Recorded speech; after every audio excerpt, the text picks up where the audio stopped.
Hey YouTube, it's Lauren Howman. It's like 8:30, 8:45, and I'm just getting around to making this video. It was a busy day at work and with some training during lunch, and the night we did some swimming, so this is like the straight out of swimming look, and my hair is almost getting long enough for a ponytail, but you know, so whatever.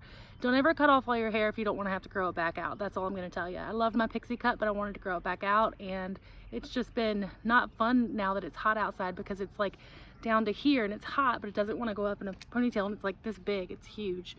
So anyway, that's not what we're here for. I'm Lauren Howman. I'm a nurse practitioner. I'm not operating as such though during this fasting journey of mine, so please consult with your physician or practitioner before starting a fasting journey. So yesterday we talked about the dry fast, and I had started the dry fast and I made it to about 31 hours, and then I had to cave because I have some kind of virus with, I was thinking maybe strep, told you guys it probably wasn't by the time I looked at my throat, and I don't know what it is. It's just like a cold with like a dry cough.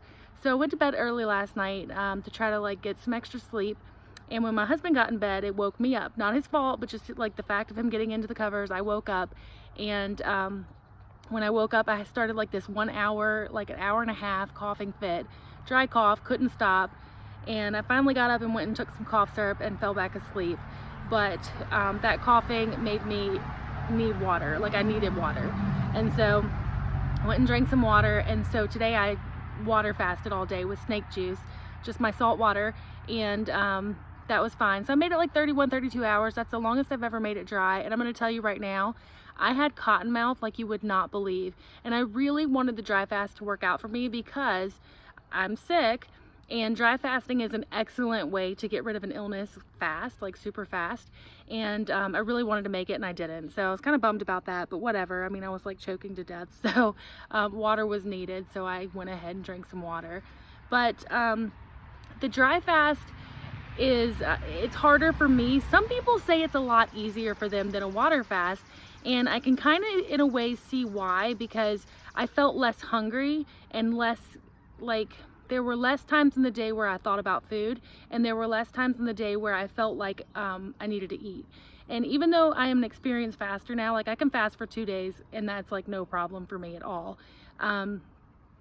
I can go 3 days, no problem. 4 and 5 days I've kind of gotten lazy on, like I don't want to go that long anymore, but I could, and I could do it pretty easily. But not having water was very strange for me. But even though I'm an experienced faster, and I've been doing this for like 6 months now, I still get hungry sometimes, and I still think about food. So it's not like you're never gonna think about food. Guys, you like my shirt? Avocado? Ha! Without water, it really does seem like there's absolutely nothing you have to do, and you just kind of like live life with nothing, and there's like nothing to do. You don't have to carry around your water bottle, you don't have to mix up the snake juice. So that was pretty cool, and I did feel like it was an easy way to not be hungry. It's also a good way to kick yourself into ketosis fast, to get into ketosis. And I'm now at like, I ate dinner tonight, but I was at 48 hours or so, no, like 52 hours fasted by the time I ate dinner tonight, and I'm definitely in a good amount of ketosis. Like my urine strips are a darker pink to light purple, and so I'm kind of in that target zone of where you want to be. So it will kick you into ketosis faster, especially if you're not fat adapted. And what else? What it's good for is really just kicking you into ketosis fast. And it also gets you into autophagy very fast. And autophagy is that process again by which where you, that's a lot of words. By which, by where, whatever. Autophagy, let's start over. Autophagy is when you get into that cell renewal. Your body is breaking down all these old proteins and chewing up these old proteins that you don't need, like cells that have lost their function or need to be renewed, chews them up, gets rid of them, and makes new ones. So autophagy is why you would want to fast when you are sick and do a dry fast when you're sick. But I didn't make it, and the last time I dry fasted, I made it 24 hours, so we're going to try it again at some point. We're going to wait till I'm not sick and coughing, okay? Somebody commented on my Facebook page last night, like underneath my YouTube link, that don't you need water to live? One of these emojis, like the and are you not brushing your teeth or whatever? And I told you guys I was doing a soft dry fast. Like I'm gonna brush my teeth and I'm gonna shower because I'm in the public all day, leaning over patients doing exams. So we're definitely gonna stay clean and hygienic. But do you need water to live? Yes, you do, obviously. But for a short duration, you actually don't. And your body, because it's so smart, I know I've told you guys a million times how smart your body is, but your body is so smart that it can make its own water from your body when you are not drinking it. So you can go for a limited amount of time without water and you will not die. So actually, your body will speed up the process of, I just have no train of thought tonight. It'll speed up the metabolism so that it can get the fat out of your cells faster, because with that fat is water. So it can get water from your fat cells, and it can get water from, it can just make it. So I don't have the scientific process on all of that, but I do know some of it comes from the fat cells and the water that's in those fat cells. And if you have listened to my other YouTube videos, I talked about the swoosh effect before. And the swoosh effect is when you are fasting and you're not losing weight and you're like, what gives, what's going on? And it's because your fat cell will retain its shape and fill itself up with water in case you need that fat cell again. And you have to convince your body that you don't need that fat cell anymore, and then it will get all the water out. It's called the swoosh effect. All the water will come out at one time. Those cells will collapse and get eaten up through autophagy, and those fat cells will now be gone. You will not own those fat cells anymore. And then you'll like see like a 4 or 5 pound weight loss in one day. So that's the swoosh effect. So there's plenty of water in your fat cells if your fat cells are not like jam packed. And I have a lot of fat cells still. And even after losing 50 something pounds on my fasting journey, I still have plenty of fat. And so I have plenty of water. So no, you won't die. So dry fasting, I think, is harder, but a lot of people find it easier because you just don't have to do anything. And I think not introducing drinks into your mouth and like doing the drinking process, just drinking fluids, is for some people makes them hungry. And until you get really in tune with your hunger cues versus your boredom cues and your routine hunger pains that you get because it's 12 o'clock and it's lunchtime, until you get really in tune with those hunger pains versus cues from society about when you're supposed to eat, you're gonna feel hungry every time you introduce anything. And so somebody asked me the other day, and I'm just going kind of off topic today, and I'm gonna end this soon because I'm so raspy, it's gross, but somebody asked me the other day, can you chew sugar-free gum? And I said, absolutely not. You will want to kill yourself if you do. You'll be in the middle of a fast, and the next thing you'll know, you'll be starving and you'll want to eat something, because chewing and having that saliva that has the gum flavor that's sweetened is going to make your all of your hunger hormones wake up and tell you it's time to eat. You're going to get hungry. So you can do it at your own risk, but most people don't have very good success with that. So that's that. And there was something else. Gosh, I'm getting really good at forgetting things. But anyway, so that's the spiel on dry fasting. And so I don't feel like I've been super successful with that yet. But I'll tell you, I did not like the dry mouth. There were a few times when I took a swig of water, swished it around, and spit it out, which is kind of like a no-no for a dry fast, but I was like dying. So I don't know if that's because I'm sick at the same time when I attempted this, or if it's just me being the water thirsty person I am. Ever since I can remember, I've been a person that carries around a drink with me everywhere I go. Like if I'm leaving the house, I bring a water bottle with me, or like 3 in case I need 3 somehow.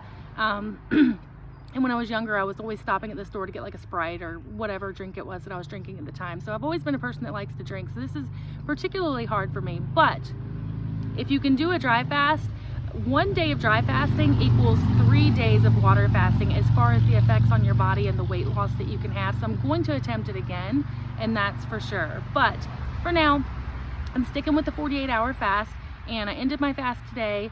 I took a picture of my food and sent it to my fasting group because I preach, keep it simple, keep it dumb, eat your food and move on. Like the food is not the centerpiece. The food is just like, you're just passing by it. Just eat it and move on and get back to the fast. Don't overcomplicate it. Don't think about it too much. Don't make it some amazing meal. Just eat and move on. So took a picture of my food tonight, and it was steak and an avocado cut up with nothing on it, which was kind of ugh. I love avocado, but I really like it with like mixed nuts and like a little bit of salad dressing, or on a salad, or in guacamole, you know, all that. I love avocado, but this one was not quite ready to be eaten, but I ate it anyway. It's not going to kill you. It just didn't taste as good. It wasn't like the right consistency. It was a little bit hard. But so I had steak and avocado for dinner, and then I just moved on with my business. We went swimming with the kids, and then put their little heinies in bed, and so I could get on here and do this YouTube. And now I get to go fold laundry, woo-woo, and do some business stuff because I have a couple things to ship tonight. But other than that, that's what the spiel of dry fasting is. Also, I want to say thank you to my viewers because I got a lot of positive feedback on the self-development that I was talking about yesterday. And anytime I run across anything in self-development that I really like, I'm going to try to share it with you guys because it is something that I'm really into right now, and I'm really learning who I am and what I want to do and who I want to become with myself at the ripe age of 39.